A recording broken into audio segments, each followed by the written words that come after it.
बिस्मिल्लाहिर्रहमानिर्रहीम, अस्सलाम वालेकुम। Welcome back to MK vlog. आज का व्लॉग स्टार्ट हो रहा है बहुत ही यमी सी कोल्ड कॉफ़ी की रेसिपी के साथ। कॉफ़ी पेस्ट बनाने का मैं आपको तरीका बता चुकी थी। इसी तरह से मैंने पेस्ट बना के रखा हुआ भी होता है और वरना फ्रेश भी बना लेती हूँ। 2 दिन तक तो आराम से पेस्ट चलता है। यहाँ पे मैंने ग्लास को चॉकलेट स्प्रेड से, जो कि आपके बच्चे शौक से खाते हैं, वो आप चॉकलेट स्प्रेड ले लें और उसको अच्छी तरह से ग्लास पे आपने उसको इस तरह से कर देना है। बिल्कुल रैंडम मैंने उसको करा है, कुछ भी ऐसी डिज़ाइनिंग नहीं करी है। किसी भी फोर्क से या स्पून से आपने ओवरऑल ग्लास में स्प्रेड कर देना है। उसके बाद ये मैं कॉफ़ी पेस्ट ऐड कर रही हूँ। कॉफ़ी पेस्ट भी आप अपने टेस्ट के अकॉर्डिंग ले सकते हैं। ऐसे मैंने इसमें 1.5 टेबल स्पून कॉफ़ी पेस्ट लिया है। उसके बाद मैंने इसमें ऐड किए हैं आइस क्यूब्स। आइस क्यूब्स भी आप अपने हिसाब से कर सकते हैं, 5 to 6 अगर स्मॉल हैं, अगर बड़ी हैं तो 3 से 4 भी बहुत हैं। क्यूब्स ऐड करने के बाद हम इसके अंदर चिल्ड मिल्क ऐड करेंगे और उसके बाद जो है हम इन सारे इंग्रेडिएंट्स को मिक्स कर लेंगे अच्छी तरीके से।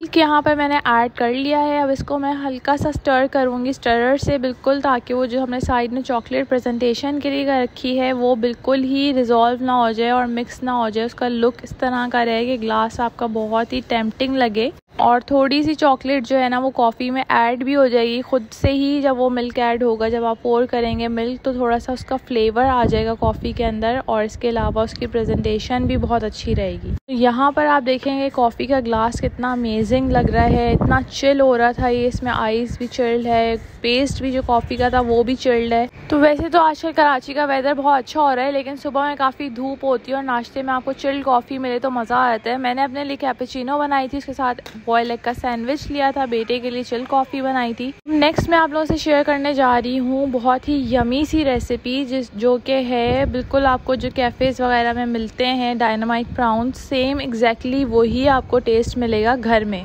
तो यहाँ पे मैंने आपको प्रॉन्स वॉश करने का तरीका बता दिया था। उसके बाद डिवेन कर दिया है इसको। इसकी एक वेन होती है वो निकालना बहुत ज़रूरी होती है। उसके बाद अच्छी तरह से वॉश करके यहाँ पे इसको ड्राई करना है और ड्राई इस हद तक करना है कि आपने देखा होगा कि मैं टिश्यू से इसका सारा एक्स्ट्रा मॉइस्चर हटा रही थी।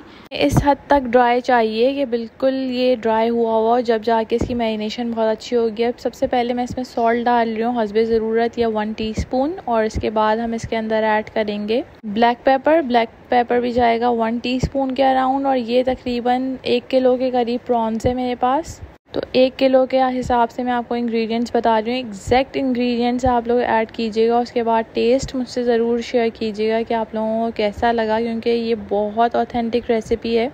अब मैं यहाँ पर 1/2 टीस्पून पेपरिका पाउडर ऐड कर रही हूँ। पेपरिका पाउडर ना हो तो कोशिश करिएगा कि यही ऐड करें, लाल मिर्च मत ऐड कर दीजिएगा, वरना फिर आप इसको स्किप कर दीजिएगा। सोया सॉस ऐड करेंगे हम 3 से 4 टेबल स्पून। सोया सॉस भी इसका मेन इंग्रेडिएंट है, तो प्लीज़ इतना ही रेशियो रखिएगा और बहुत यमी बनेंगे आपके डायनामाइट प्रॉन्स। सब घर वाले आपकी तारीफ़ करेंगे। इसके बाद हम इसमें ऐड करेंगे जिंजर गार्लिक पेस्ट। अगर जिंजर गार्लिक पेस्ट आप ना चाहें, अगर आपके पास गार्लिक पाउडर हो तो वो आपने 1/2 टीस्पून ऐड कर देना है। Otherwise ginger garlic paste add करके इसको अच्छी तरह से हमने मिक्स करना है। मिक्स करने के बाद इसका marination time around 3 to 4 hours है। आप इसको फ्रिज में रख सकते हैं और इसकी मैरिनेशन बहुत इंपॉर्टेंट होती है। ये सारा जो मैरिनेशन जो होती है वो आपके जो भी मीट होता है उसके अंदर अच्छी तरह से जो है वो एब्जॉर्ब कर लेता है, तो बहुत ज़बरदस्त टेस्ट हो जाता है। फिर मैं यही कहूँगी कि अगर आपके पास टाइम कम हो तो तकरीबन 15 से 20 मिनट्स का रेस्ट इसको ज़रूर दीजिएगा और फिर इसको कुक कीजिएगा। अदरवाइज़ ये है कि इतना टाइम अगर आप मैरिनेट करते हैं तो वो तो फिर वेल डन हो जाएगा, बहुत ज़बरदस्त बनेंगे। यहाँ पे मैंने इसको क्लिंग रैप कर दिया है और अब मैं इसको रेफ्रिजरेट में रख दूँगी 3 to 4 आवर्स के लिए। नेक्स्ट हमारा स्टेप ये है कि हमें एग्स बीट कर लेने हैं। हमें एग्स चाहिए होंगे, लेकिन इसको ज़रूरत जब पड़ेगी तो फिर मैं आपको बताऊँगी। तो मैं यहाँ पे बीट करके रख रही हूँ और ये कोटिंग की तैयारी हो रही है। तो यहाँ पे मैंने कॉर्नफ्लोर ले लिया 4 to 5 टेबल स्पून। मैदा ले लिया है मैंने exactly same 4 to 5 table spoon.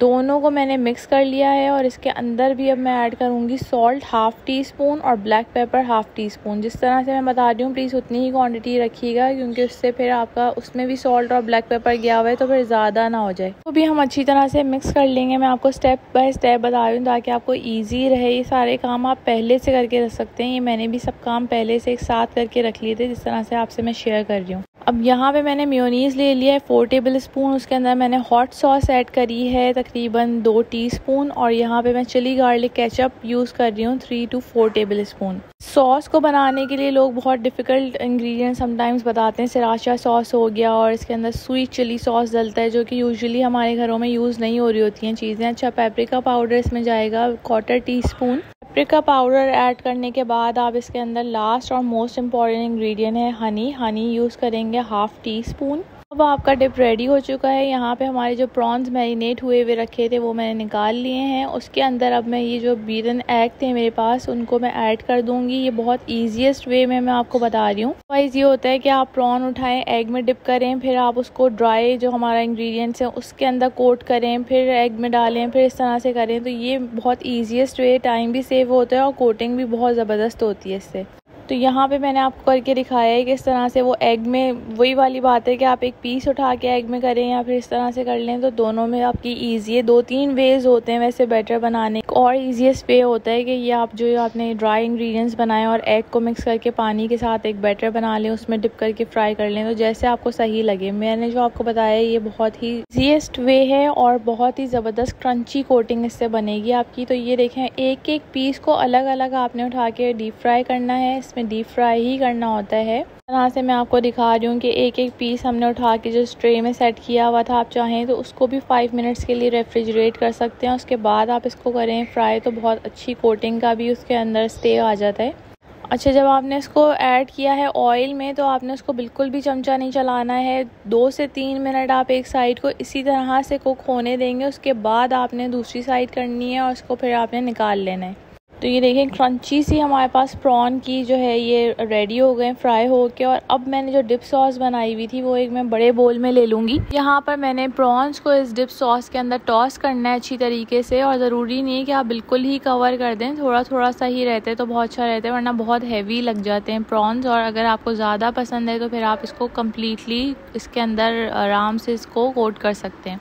अच्छा, मैंने जो क्वांटिटी बनाई थी सॉस की, ये देखें पूरी इसके हिसाब से परफेक्ट थी, क्योंकि इतने ही प्रॉन्स थे जितने मेरे पास। और ये डिप जो है वो अच्छी तरह से कोट हो चुकी है। अब मैंने एक वाइन ग्लास के अंदर कैबेज को जो है नीचे सेट करके मैं इसके ऊपर ये डायनामाइट प्रॉन्स को प्रेजेंट कर रही हूँ। यूजुअली जिस तरह रेस्टोरेंट्स पे हमें मिलते हैं, तो उसी तरह से आप अगर प्रेजेंटेशन पे भी थोड़ा सा काम करेंगे तो बहुत अच्छा लगता है। और बिल्कुल ऐसे ही लगता है जैसे आपने बाहर जैसे खाए थे उसी तरह से आपको घर में मिले खाने को। तो यहाँ पे मैंने ये सेट कर लिया था और बहुत ही डिलीशियस बने थे। कैबेज के साथ भी जब ये डिप सॉस मिक्स होता है ना तो बहुत ही अमेलिशियस लगता है। साथ में मैंने चिकन चाउमीन बनाया हुआ था, मैंने उसके साथ ही सर्व किया है, क्योंकि डायनामाइट प्रॉन्स के साथ कुछ ना कुछ होना ज़रूरी है। तो ये था आज का मेरा व्लॉग। पसंद आया हो तो सब्सक्राइब कीजिएगा, लाइक कीजिएगा, बेल आइकन को हिट कीजिएगा। Thank you so much for watching. Take care. अल्लाह हाफिज़।